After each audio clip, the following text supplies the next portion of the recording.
안녕하세요. 성경 돋보기입니다. 예, 무더운 여름이 시작되고 이제 장마도 찾아왔습니다. 무엇보다 건강 잘 챙기시고 여러분의 삶 속에 하나님의 은혜와 평안이 가득하시기를 축복합니다. 네, 정말 오랜만에 다시 인사드리는 것 같습니다. 그동안 교회 리모델링 공사를 준비하고 또 이렇게 진행하느라고 정신없이 시간을 보내다 보니까 한 달 정도 시간이 금방 지나가 버린 것 같습니다. 네, 공사도 이제 잘 마무리가 되었고 또 은혜 가운데 교회가 새롭게 되어지는 것을 볼 수 있습니다. 예, 교회가 더욱 새로워지는 것을 보는 것처럼 우리의 믿음도 함께 새롭게 변화되기를 기도하면서 오늘 성경 돋보기 힘차게 시작해 보도록 하겠습니다. 네, 오늘은요 저번 시간에 이어서 사도행전 10장 첫 번째 시간입니다. 예, 사도행전 10장은 사도행전에서 2장과 더불어서 아주 중요한 장이라고 할 수 있습니다. 왜냐하면 복음이 유대인에게서 본격적으로 이방 민족에게 흘러가기 시작하는 부분이기 때문이죠. 9장까지, 그러니까 이전까지는요, 사마리아 땅까지 복음이 전파가 되었지만 아직 본격적으로 이방인 선교가 시작된 것은 아니었습니다. 그런 가운데 10장은요, 이제 본격적으로 이방인 선교의 문을 여는 부분이라고 할 수가 있습니다. 그런데 여기서 우리가 주의 깊게 봐야 할 것은요, 하나님께서 이방인 선교를 위해서 이방인들을 바꾸신 것이 아니라 먼저 베드로를 바꾸기 시작했다라는 것입니다. 그래서 오늘 제목이 베드로의 환상과 변화 아니겠어요? 하나님은 세상을 변화시키시기 위해서 먼저 하나님의 사람들을 변화시키는 것을 알 수가 있습니다. 그리고 오늘 그 변화의 과정을 겪는 베드로의 모습을 이렇게 보면서요, 우리도 하나님의 새롭게 하심을 경험하고 또 새로운 변화를 체험하게 되어지는 그런 시간 되시기를 바라겠습니다. 예, 오늘의 이야기는요, 가이사랴라는 지방에서 시작됩니다. 가이사랴는 당시 베드로가 지내고 있었던 요빠에서 북쪽으로 약 50km 떨어진 아름다운 항구 도시였습니다. 아름답지 않습니까, 여러분?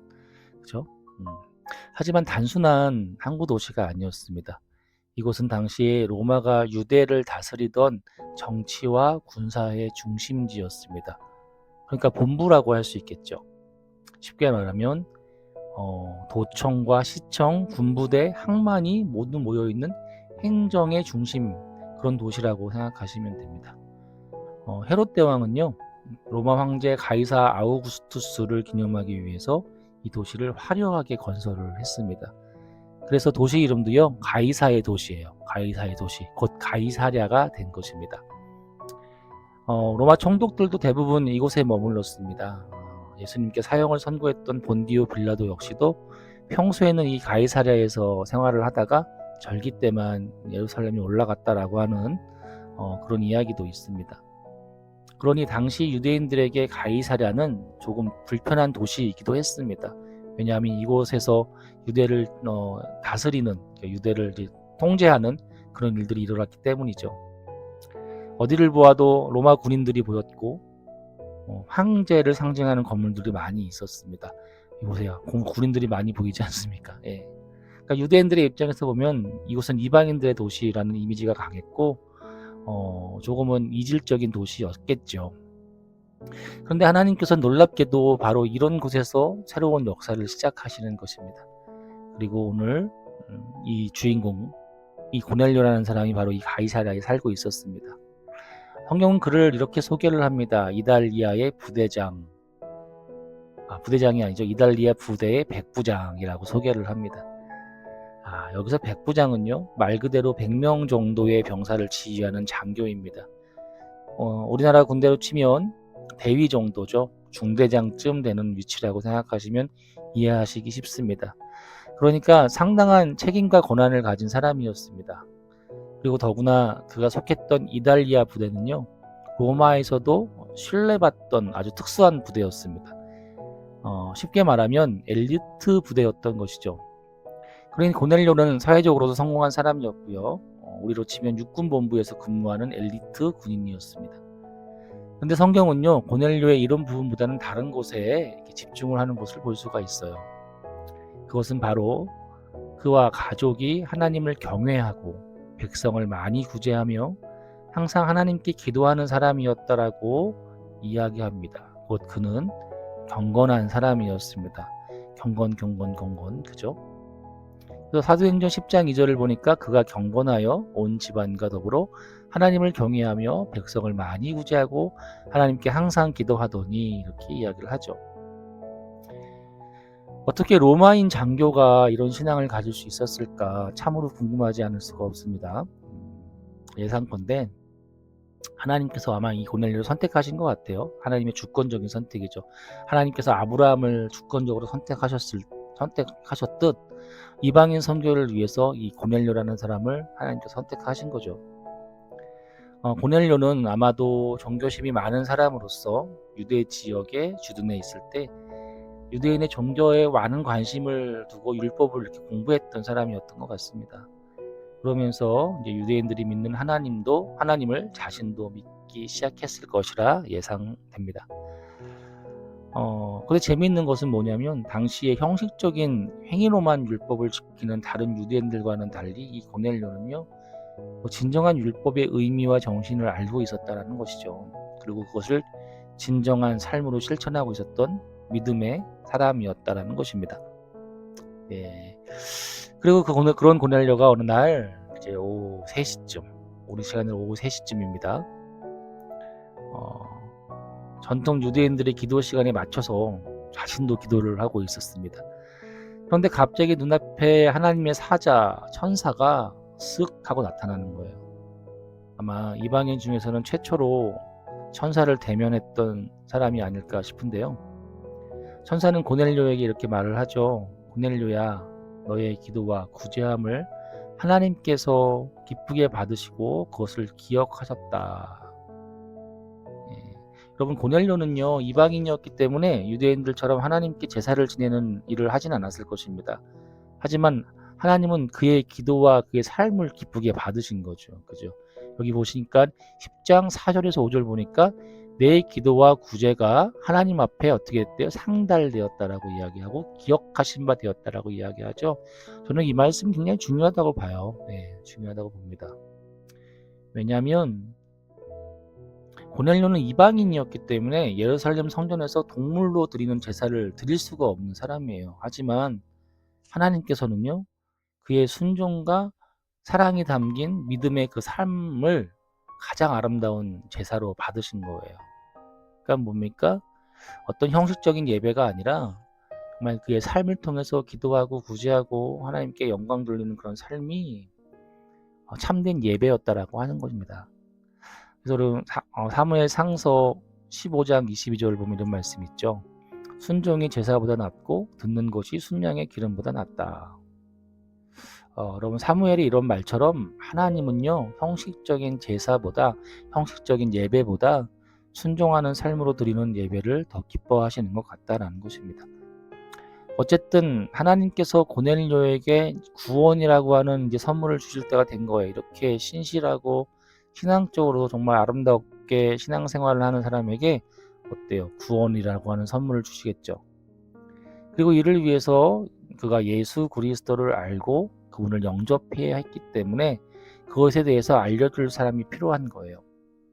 그래서 하나님의 사자는요, 현재 욥바 무두장이 시몬의 집에 머물고 있던 베드로를 초대해야 할 것에 대해서 알려줍니다.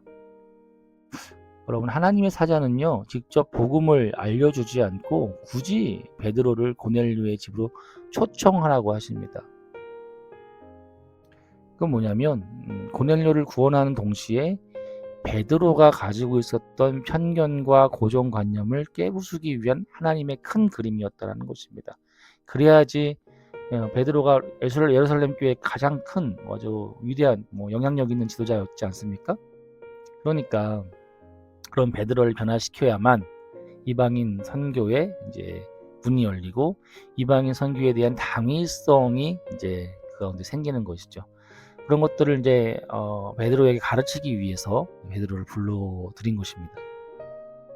예, 고넬료는 즉시 베드로를 데리고 오기 위해 자신의 하인 2사람과 부하 가운데 경건한 사람을 욥바로 이렇게 보내게 되어지죠.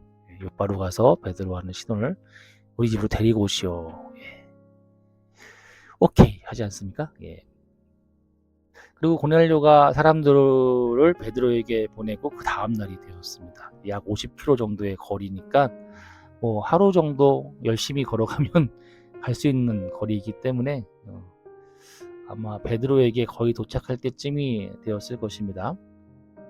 그 즈음에 베드로 역시도 이제 제6시, 그러니까 우리 시간으로 정오의 시간, 12시의 시간에 전통에 따라서 기도하기 위해서 지붕에 올라갔습니다.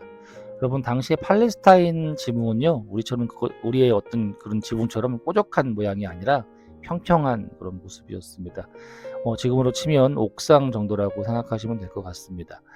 베드로가 지붕에 올라간 이유는요, 이제 뭐 방해받지 않고 은밀하게 기도할 수 있는 장소로 그곳이 가장 좋은 장소였기 때문이겠죠. 당시에는 이렇게 옥상이나 창고 뭐 이런 곳에서 기도하기 하는 일들이 많이 있었다고 합니다. 마태복음에서 누가 골방에 들어가서 기도를 하라고 하잖아요. 그 골방이라는 것이 곡식 같은 거를 이렇게 저장해 놓은 창고거든요. 그래서 거기서 기도를 해라 이렇게 이야기하는 것처럼 베드로도 지금 옥상에 올라가서 기도하고 있는 것이죠. 그런데 베드로가 갑자기 이게 배가 고프기 시작한 거예요. 갑자기 배가 고픈 거예요. 기도하러 갔는데. 그래서 이런 말씀을 시장하여 먹고자 하매. 예. 그가 시장하여 먹고자 하매. 기도하다 말고 이제 밥을 좀 먹으려고 하는 것이죠. 그래서 사람들이 베드로가 배고프단다 그래가지고 이렇게 이제 음식을 준비하고 있는 거예요. 그래서 베드로가 이제 앉아가지고 준비한 음식을 이렇게 받아 먹기 위해서 기다리고 있습니다. 근데 갑자기 그 순간 황홀한 중에 환상을 보게 되었다라고 이제 이야기를 합니다. 그것은 하늘이 열리고 큰 보자기 같이 엄청나게 큰 보자기 같은 그런 그릇이 내려와서 뇌 귀퉁이를 메어서 천천히 내려오는 거예요. 이 그림과 같이 이렇게 하늘로 끈이 묶여갖고 천천히 내려오는 거예요. 예. 아니 도대체 얼마나 배가 고팠으면 이런 것이 보일까 싶지만 사실 그것은 하나님께서 그에게 주신 환상이죠. 거기 보니까 어떤 거예요? 예. 4발 가진 짐승과 기는 것과 공중에 나는 것들이 있었는데 이는 어떤 뭐 특정한 짐승이 아닌 모든 짐승을 대표하는 그런 짐승들이었던 것이죠. 그 안에는 땅에 있는 각종 4발 가진 짐승과 기는 것과 공중에 나는 것들이 있더라. 그러니까 뭐 온갖 동물들이 거기 다 있었던 것이죠. 이런 환상 가운데 주님은, 우리 하나님께서는 베드로에게 이렇게 말씀을 하시는 거예요. 베드로야, 일어나서 잡아먹어라.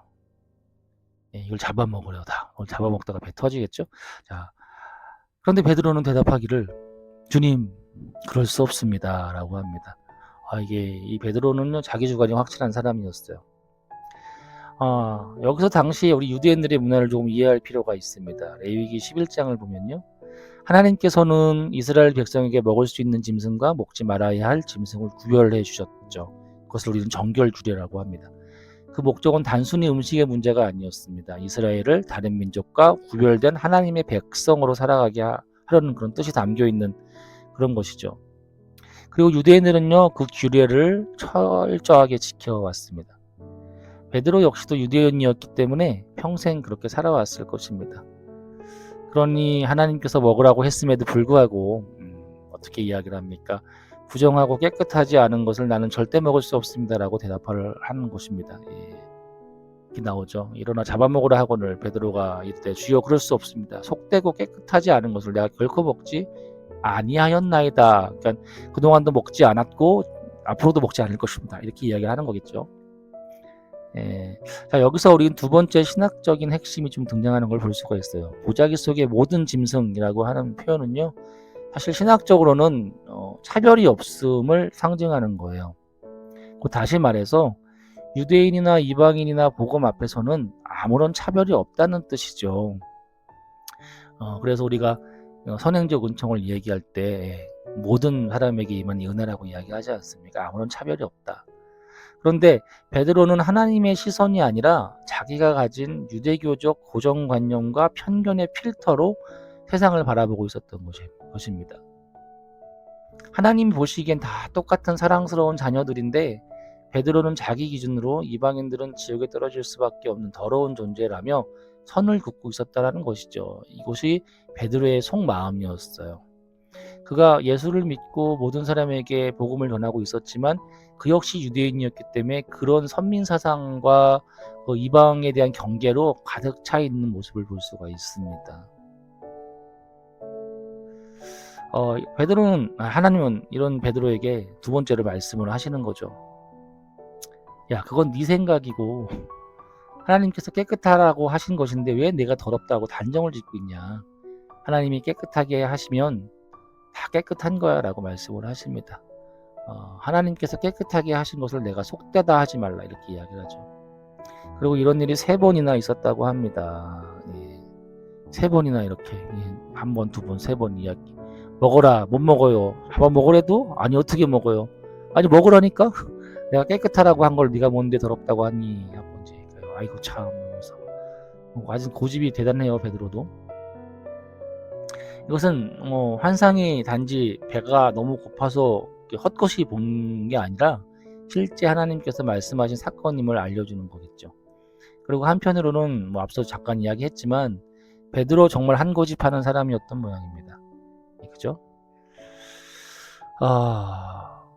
얼마나 자신의 의지와 생각을 바꾸지 않으려고 했으면 3번이나 같은 말을 하게 만듭니까? 어쨌든 3번 정도 이렇게 설득한 후에 이제는 이 커다란 보자기가 다시 하늘로 이렇게 올라가.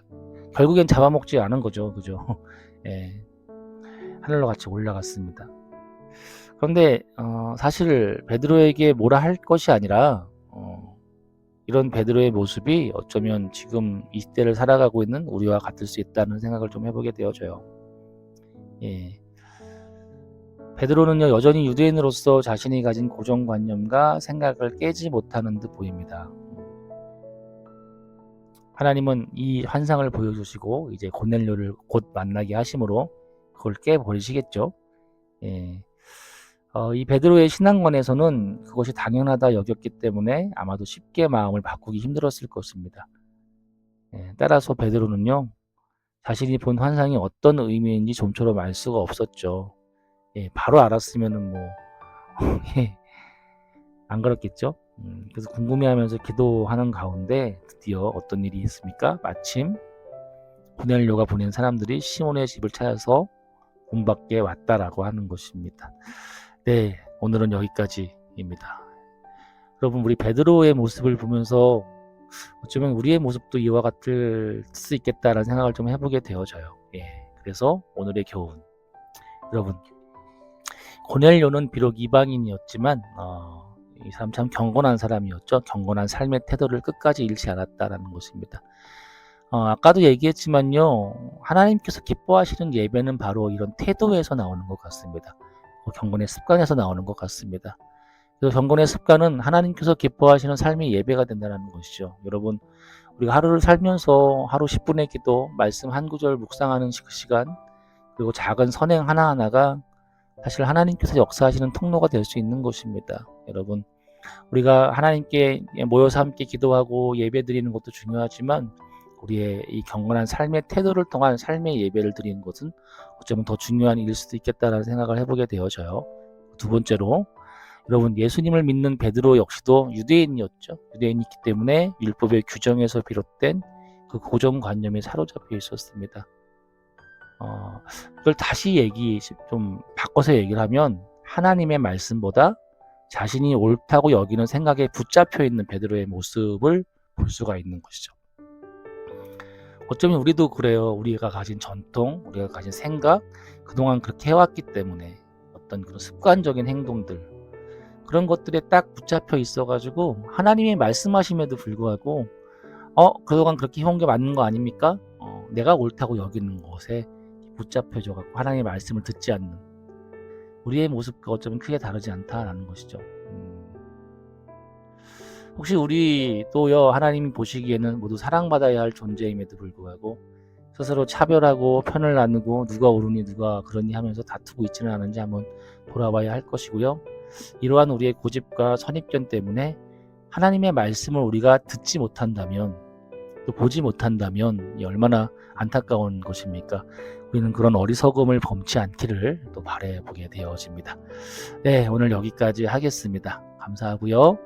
또 한 주간 잘 보내시기를 바라겠습니다. 감사합니다.